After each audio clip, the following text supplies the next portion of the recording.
Hello, beautiful people, and welcome to another brand new episode of the ITU Forex class. In this week's episode, we're actually going to be talking about how to trade Forex with trend channels. Okay, so if you've been trading, you might have heard about trend channels and how to use them to trade, but maybe you've not learned how to use them to trade properly or even understand the logic behind them. And that's why we're going to be talking about how to use them properly in this week's episode of the class. Okay, so before we do anything, first things first, I would like to use this opportunity to let you know what a trend channel is, first and foremost. Okay, so what exactly is a trend channel? Well, put simply, a trend channel comprises of two lines. Okay, it's made up of two lines that contain price. So usually when there's a trend in the market, that trend, depending on the direction that price is moving in, is going to lead to the formation of either higher highs and higher lows, or lower lows and lower highs in the case of a downtrending market. Now, if we're in the formation of an uptrending market, for example, we've got price moving high and it's forming this highs and higher lows and also lower highs and all of this. This is usually going to form a pattern that would look something like this. Okay? Now, when this happens, usually what usually tends to happen is that you're going to see price is going to be stuck within these two lines, these vertical lines. Okay, and these lines that are kind of containing price, one which is above price, which is kind of like the resistant trend line, and the other one which is below price, which is acting kind of like the support trend line, is the two lines that come together to form a trend channel. So in essence, a channel is simply two lines. Okay, let me quickly just delete some of them to really make it easy for you to see. Two lines which contain price. One is acting as resistance and the other is acting as support. Okay, so when these two lines are combined, this is what we refer to as a channel. Okay, now what are the two basic functions that channels tend to accomplish when we talk about trading? Okay, what are the two main things that they do? Well, the two main things that channels show traders is they help them to visualize the strength of a trend, and the second is they help them to easily visualize the direction of a trend. So to help you understand this, if we've got a strong uptrend in the market, then the angle of the channel is usually going to be very steep. So what do I mean by this? Let me quickly go back to the whiteboard so that I can illustrate this for you, okay?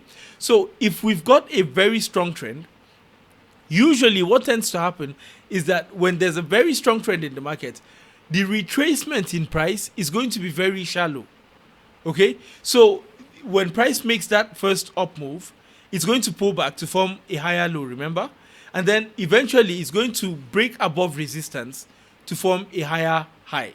And it's going to continue forming higher highs and higher lows, continue doing this, okay?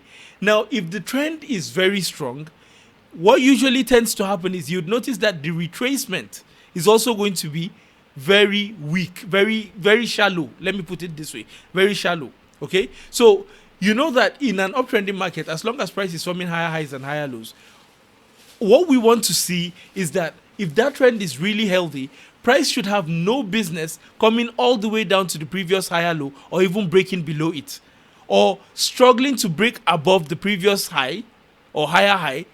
That's not a good sign for a healthy trending market, because in a healthy trending market, using the example of an uptrend, what we want to see price forming higher highs continually and higher lows, okay, continually breaking above resistance and keep pushing up. But the thing is, if the trend is not too strong, then when these retracements are forming, they are not going to be shallow. Usually they are going to be very deep, almost even touching the end of the wave that where price began that up move. Okay, so in this particular example, assuming this trend was not as strong as it is now, as I used in this illustration, what you would have seen on the chart would be price would now form a high, okay, and then it's going to form a higher low. But usually, because the trend is not very strong, that higher low is going to be very deep. And eventually, when price tries to break above the resistance area, it might break above it, but it's going to struggle to do that. Eventually it might, make a little bit of comeback and then eventually break above the level, and then when it makes a pullback, that pullback is going to be deep again, and then price is going to, eventually maybe even make a double top or struggle to break above the previous resistance before gathering momentum to do that. Okay, so this is in the illustration I just showed you. This would be an example of a strong bullish trending market, and this would be an example of a weak bullish trending market, because this particular trend, the retracements are very, very deep. Now, what does this have to do with channels? Remember, I told you that when you draw channels properly, they would help you to see the strength of a trend and the direction with which price is moving. So how do we draw channels first and foremost? Remember, I told you that we'll draw one line above price action, and then the second line below price action, okay, which is meant to contain all of that price action. Now, if this trend is very strong, it's going to be characterized by shallower retracements, and this would lead to the formation of a channel, or which is going to have a very steep angle. Okay, it's going to have a very steep angle. But if the trend is kind of weak and is making deeper retracements and all of that, this would lead to the formation of a channel which would have an angle that would be not too steep. Okay, this would be better understood for you. This would be easier for you to understand when you look at live price action. Okay, so let's do just that. Okay, let's do just that. Okay, so I've marked this level on the chart. Now, pay attention to what we have here, okay? Price started moving, it's forming higher highs and higher lows. Obviously, it's clear that we are in an uptrending market. You can see price is forming higher highs and higher lows. Higher highs, higher lows. Higher highs and higher lows. Higher highs and higher lows. Continually, it's doing this, okay? And then eventually, price is struggling to continue moving up, because trends don't last forever. Remember, I keep telling you guys that trends, every good thing, doesn't last forever. So usually, it's going to come up and then it will break above this higher low, okay? And then it reverses. Now, what I want you to pay attention to is the slope of this trend. You can see, because this trend was kind of strong when it began, you notice that the angle with which this trend, this channel is raised to, is actually a pretty steep angle, and that is because the trend, when it was forming here, was kind of very strong. In contrast to this, watch what happens. Let's draw another channel. Before we do that for this particular bearish move, let's do that for this continuation in price action. Okay, so here in TradingView, you can use the parallel channel tool to draw this. Okay, if you are looking for it, just look for it in the toolbars here. I've made it one of my favorite tools, and that's why it's here. Okay, so you can find it here. It's called the parallel channel. Okay, so now for me to draw this, what I'll do is, this is the top of my channel, and then this is another point, and then this is the bottom. Okay, now what I want you to pay attention to is the fact that, look how price was moving up in this channel, and then it was moving up pretty aggressively. The candles were big, the retracements were shallow before this retracement, this deep retracement came about. And so if you were to measure the angle of this particular slope, this particular channel, it's going to be a very steep angle.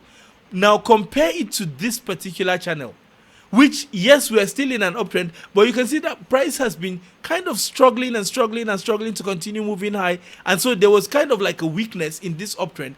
It's not as strong as this previous one. And so the angle of this channel is a little bit less steeper than this one. So in essence, when you see that you draw your channel and the price action that it contains, that particular channel leads to a formation that is very steep. The angle of that channel is steep. That is telling you that it's a very strong trend. But when the steepness of the channel is not that much, it's almost, almost like kind of like at a 45-degree angle, that is telling you that, okay, the trend is not that strong for that particular channel. Okay, for the price action that led to the formation of that particular channel. And this is evident because when you look at this price action, you can see that price was growing up aggressively, and there was, little pauses or retracements before this major retracement happened, obviously, because trends don't last forever. But you can see that when price regained the strength from the bulls to continue moving up, it kind of lagged a lot somewhere around here. In fact, one of the simple ways we can use to measure this is to pick the ruler tool. You see, this is the ruler tool I'm talking about here. Now, this particular price action, just notice what happened. This particular price action, it happened from all the way down here to all the way up here. Okay, before the trend was now, before that channel was violated to the downside. And this is telling us that this price action occurred in 1,364 bars. And it led to a move in price action, which was around 3,400 and something pips. Okay, this was the move I'm talking about. Now compare this. This is 4-hour time frame, by the way. Okay, now compare this with this particular up move, which we still have in a channel. You can see that this took a lot longer, and the movement, the number of pips that moved, this one was around 3,000 something pips, but this one was just 2,000 and something pips, and it took almost the same time. So you can see obviously that this particular up move, if you are comparing it apples to apples with this up move, this one it took longer and it didn't move as far as this one did. And so this is a more stronger trend. Now, even without the ruler tool, our channel, the angle of the channel has helped us to see this at a glance. Okay, so this doesn't mean that we only have bullish channels. We have bullish channels and we also have bearish channels. An example of a bearish channel would be the price action that led to the breakout of this channel. Okay, so let me show you quickly.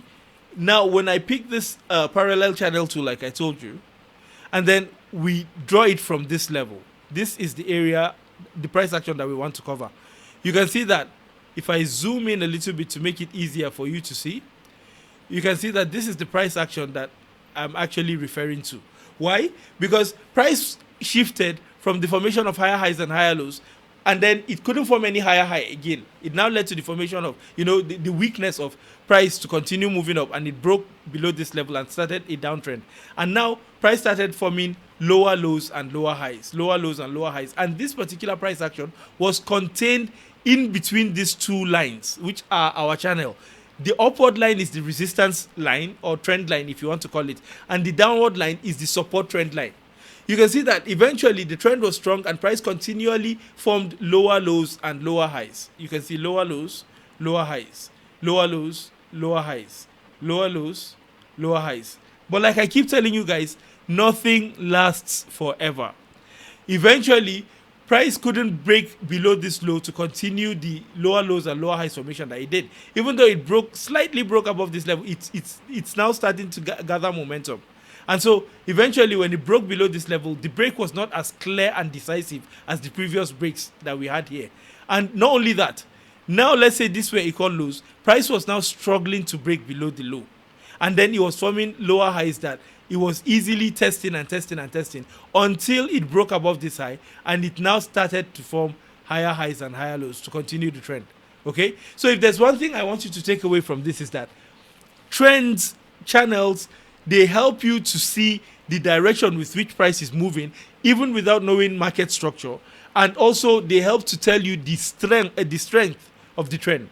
Okay, just like I showed you with the angle of the slope of that particular channel. And also, one last thing you should note is that trends don't last forever. Even though price might show you that it's in an uptrend, forming higher highs and higher lows, or lower lows and lower highs, or whatever the case might be, that would not last forever. Because there's definitely going to come a point in time where price is going to struggle to continue breaking below the lows to form lower lows, or breaking above the highs to form higher highs, to continue moving either in the downtrend or the uptrending direction. And when that happens, usually price is either going to consolidate for a little bit or reverse temporarily before it continues moving in the direction of the trend. Okay, and that's one of the things that happened here.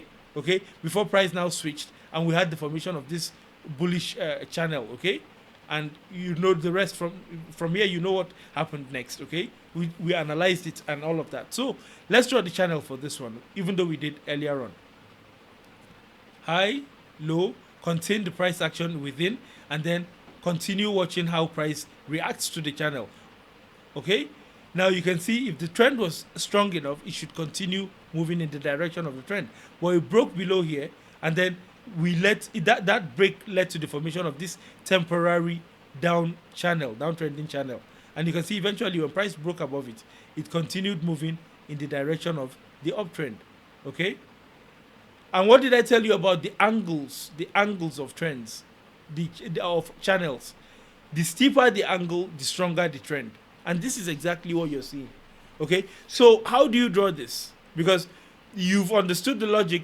You connect 1 or 2 or 3 price points, swing points, to draw the channels. But how do you do it? Because I don't want you to go out there now and then when you try to draw it, maybe you don't find the tool in on TradingView, or you find it difficult to use the tool to draw the channels. So how do you do that?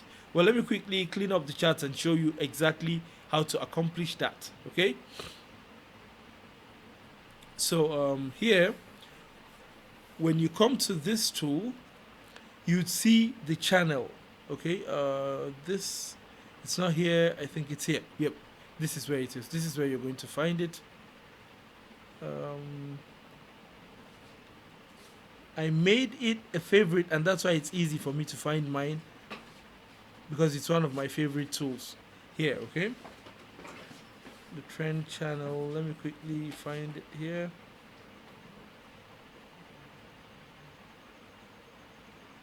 Let's quickly find it. Okay.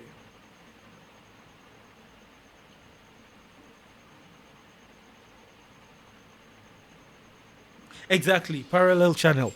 This is where it is. That's why I said this was where you're going to find it. So when you click on it, you can be clicking on this every time, locate it, or you could just star it here, and it's going to be in your favorite tool. So whenever you need to draw it, you will not need to keep clicking on this tool and then coming all the way up here.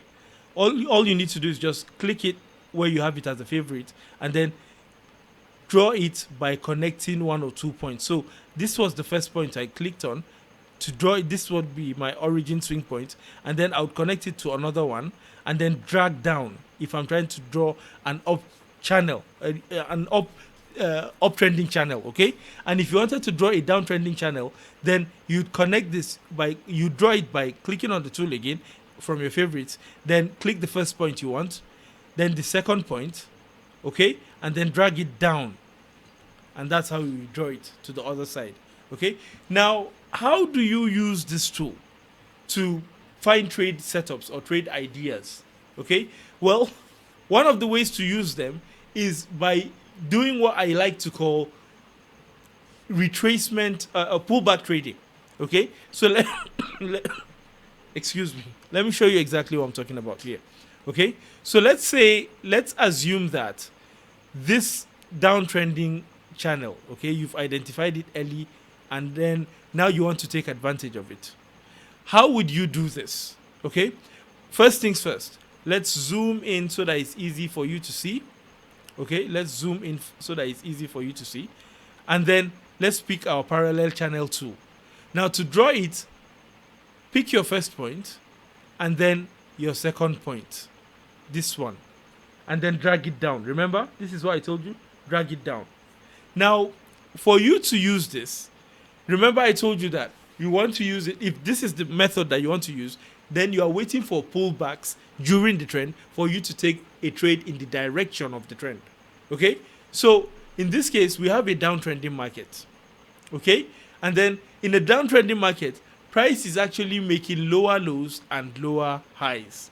And if price is making lower lows and lower highs, what you want to do is you want to wait for a pullback or a retracement in price action before you take a trade in the direction of the trend, which is lower, because you're anticipating that price is going to break below the lows and continue moving lower. Okay, now in this case, this is what that is going to look like. So let's say price is forming lower lows and lower highs, lower lows and lower highs. Okay, lower lows and lower highs. Now we're going to have our trend channel connected by 2 lines. I didn't draw this well. So we're going to have one that is going to be serve like our resistance line, and then we're going to have one that is going to serve like our support line, okay, our support channel. And so you'll be waiting for price to break below this level, and if you're a break and retest trader, you'd be waiting for price to break below the levels, and then when it comes back to retest the level, remember technical analysis 101, when support is broken it turns into resistance, and when resistance is broken it turns into support more often than not, obviously. Okay, so once this support is broken and then you see price break below the level and it comes back, and now it's finding it difficult to continue moving up, and that led to the formation of bearish engulfing candlesticks or doji candlesticks or shooting star candlesticks, all of these signs of price rejection. Then you're going to take a trade setup here with, if you're using a conservative stop loss, then your stop loss is just going to be barely above the level where you took the trade. The pros and cons, I've been talking about this for multiple classes, okay? The pros and cons of using a conservative stop is that when you're using an aggressive stop loss, that stop loss is going to be very tight, but your risk to reward ratio is your reward to risk is going to be very wide. So you might be risking 10 pips on the trade, and then you'd be aiming for a profit of like 50 pips. That's like a 1:5 risk to reward ratio, which is not bad, because you could take 10 trades, and if you manage to win just 2 out of those 10 trades, you'd still be in a very good profit, okay? But the problem with that is that your win rate, more often than not, if you're going to be going for the aggressive risk management method, your win rate is going to be very low, because since your stop loss is not going to be that far from your trade entry level, then you're going to get stopped out a whole lot. Now, the other method is for you to use the conservative stop method. So if you've drawn your channel and you've waited for the pullback and you see that rejection and you took a trade after the confirmation of a bearish candlestick that is showing you that price is wanting to start continuing moving down, then the second method is for you to use a conservative stop loss, and that would be you placing a stop loss above the previous lower high. Because if for whatever reason after you take your trade somewhere around here, price is able to go all the way up to the previous lower high, then that trend is no longer there and you want to be out of the market. Now, the positive of using this type of method is that before price stops you out, the trend would have really and truly either weakened completely or reversed. So this would lead to you getting stopped out a whole lot less. But the other side of the equation is that your risk to reward ratios, your reward to risk, let me say, is going to be lower than that of the person going for the aggressive method, because your stop loss is going to be pretty far from your trade entry level. And so as a result of this, it's not going to be uncommon for you to take trades where you're only going for a 1:2 risk to reward ratio. Okay, now is this a negative thing? Obviously not. You need to consider what type of trader you are. What's your personality? Are you the type of trader that if you take 2 or 3 or 4 losing trades in a row, you start breaking your rules and start revenge trading, start getting emotional, trying to make everything that you lost back in one single trade, and so you throw all of your trading plan out of the out of the window? Obviously, if that's you, then using the aggressive method might not be for you, because you're going to get stopped out a whole lot more than somebody who is using the conservative method. If, on the other hand, you are much more comfortable taking fewer losses in a row, then the conservative approach might be much more suitable for you, because even though nothing is guaranteed in trading, you're going to hit stop loss a lot less than somebody using the aggressive method. You have to decide which one works for you and stick to it, okay? What works for one trader might not necessarily work for the other trader, okay? And this is the work you need to do. So to show you a clean example of this, let's move back a little bit in price in time, and then this is a clear uptrending market. Okay, now when we pick our parallel channel tool and then we try to draw this, we connect 2 points, okay, and then we draw it down. Okay, here's what we have. You can see that price was making higher highs and higher lows. Now, what did we say about using this pullback method to identify trade setups. What you do is, obviously, if you're a pullback trader and a break and retest trader, what you'd notice here is that this was a resistance area, and then price was struggling to break above this resistance area. But eventually, when it broke above it, it came back here and it tried and tried and tried to continue moving down, but it failed. And price was in a channel when this actually happened. And so let's assume that after this break, let's say you took your trade here, okay? This would be our entry, okay? When I pick the long position tool, this would be our entry, okay? Okay, that's not the tool I picked. This is the tool I wanted to pick. For whatever reason, TradingView isn't letting me add the long position tool. But obviously, you could see this is what I was talking about. So we're in an uptrend, obviously, because you could see from the channel. And then price broke above this level, pulled back. Sorry, it came here, found resistance, then pulled back, and then it broke above this level. And this was our retracement. This previous resistance has turned into support now. And so now when you see this kind of price action forming and now price is getting rejected, you place your entry somewhere around here. If you're using the aggressive stop loss method, then your stop loss is just going to be below this level. And if you're going for a 1:5, you can see that you would have easily made that, because even though the long and short position tool is not here, we can't add it because of whatever TradingView is stopping me from doing now. You can see that our entry would have been somewhere around here, and would have been, it would have been risking something around 300 pips. This is the 4-hour time frame, by the way, okay? Now, if we go all the way up here, and let's say you wanted to make 1:5, you can see that 1,500 pips would have been our profit target, and that would have been easily hit somewhere around here. This is using the aggressive approach.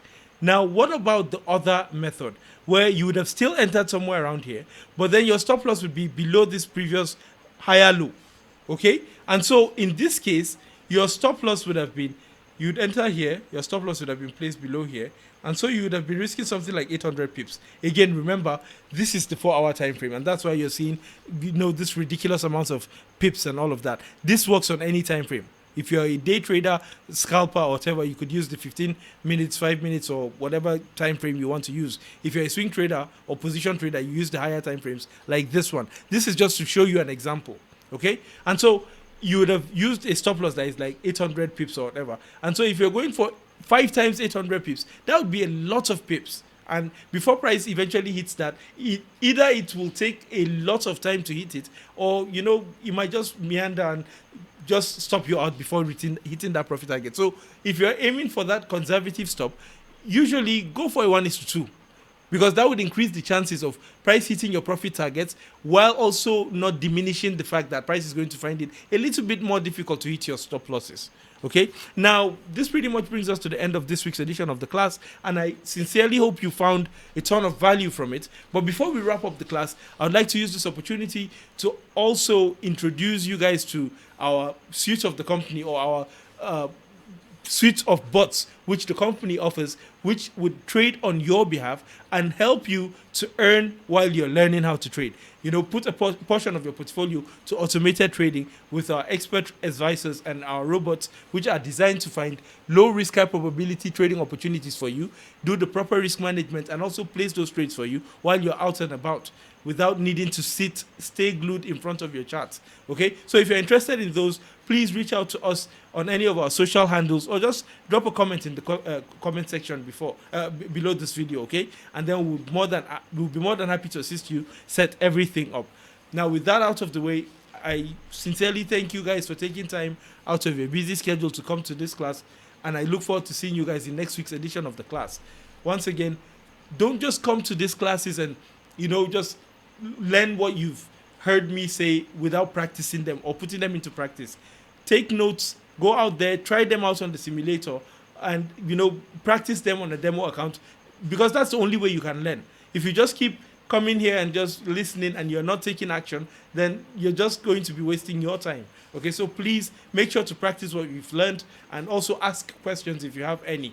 I look forward to seeing you guys in next week's edition. Have a wonderful rest of your week, and God bless you all. Cheers.